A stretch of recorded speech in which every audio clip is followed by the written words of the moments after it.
at A. Nicole Studio here in Lawrenceville, right? And basically, she's our Women Crush Wednesday this week. And so we just wanted to come and talk to her and ask her a couple of questions about her success and how she got here and, just a couple personal things. So we'll go from there. Okay. So how long have you had this studio? This particular studio, I've had it for about 4 months, but I've been in this building almost 2 years. Oh, you've been here for 2 years? Mm-hmm. How long have you been licensed? Licensed for almost, it'll be 3 years November. Oh, so you not just started, but you know what I mean? So you picked up like right away. Yeah, I actually my first one I worked there unlicensed for probably almost a year. Mm-hmm. And it was a situation between her and I, and she used that against me. So that made me like, okay, I really got to get my license because I don't want that to happen again. So after that, I got my license that November when she fired me, and then I worked at another salon, and then I came here. So you've only worked at basically two other salons. Oh, wow. Yeah. What salon, if you don't mind me asking, where were you at?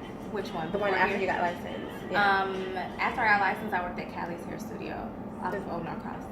Oh, so that's out here in Gwinnett. Yeah. And I always thought it was so interesting because I feel like people make it seem like you can't be as successful in Gwinnett, and that's what made me always notice too. Because I was like, well, I mean, she looks like she's just as busy as everybody else. And that's what made me stay out here because Atlanta is so saturated with stylists and stuff like that. And there's not really a lot of young black stylists that are out here. They're a lot older, and so I wanted to kind of separate myself from that scene and be out here.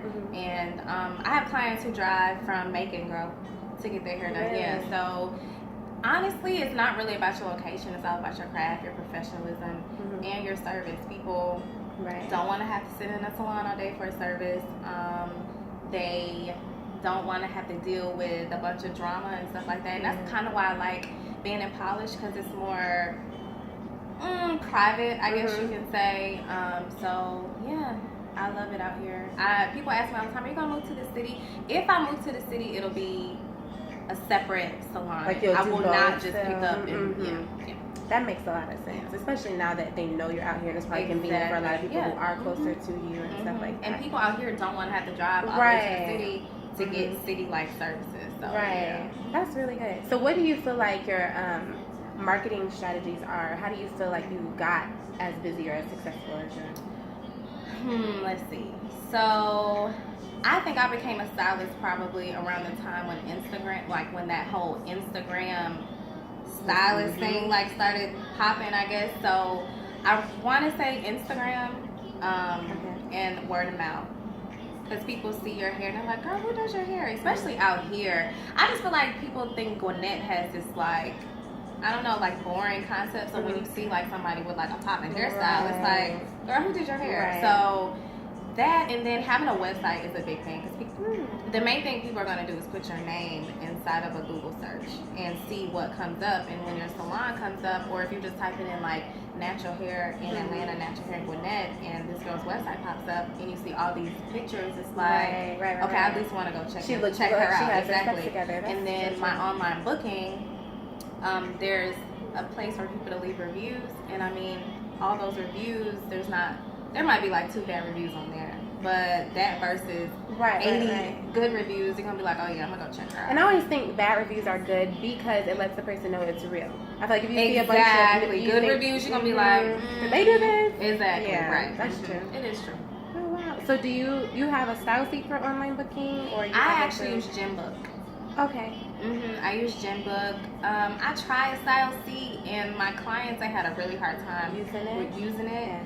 So I use Gembook. And that works too? Yes, it works really well. Oh. So I guess, where do you see yourself wanting to go? I know you just got this, and that's new. But even after this, I know you said maybe the city, or what else would you want to do? Let's see. My next couple steps would probably be, I do want to have a grand opening for this location. It'll probably be in July. And I want to get a hairline, and I probably will have a salon in Atlanta. Actually, it's crazy because my boyfriend wants to maybe be a barber, so maybe we'll open up a barber and beauty salon, kind of like loft style. So yeah, that's probably like in the next maybe year. No, that's good. That's so good. I'm excited for you. Because I was just like, see, somebody can do this. Yeah, you can. You really can. And it's really, like, people always ask, like, how did you get, here? And it's hard to answer that question. It's just like, you just work. You just work, and I can honestly say, like, because I went to school to be a pharmacist. Did you really? And yes, girl. And it was just, I went to Mercer for like a semester and a half, and both my parents lost their jobs. And so, who's going to pay a $40,000 tuition? Mm-hmm. So it was kind of like I came home and I worked for this lady for about a year and a half. I was her only employee, and I basically helped her run her business. Mm-hmm. And from doing that for a year and a half, I'm like, okay, so what business am I about to start? Because I'm sitting here watching this woman make all this money, and I'm like, why am I not, using my gifts and stuff like that? So I tweeted one day, I said, what can I go to school for maybe a year to 2 years and get a license for? Everybody's like, girl, you can do some hair. I'm like, hair? I'm like, yeah, I can do my hair, but I've never looked at hair as a career. No, ma'am. Really? No. So I did my research. I searched in schools, and I went to this little beauty school off of Beaufort Highway. It's called Atlanta Beauty and Barber Academy.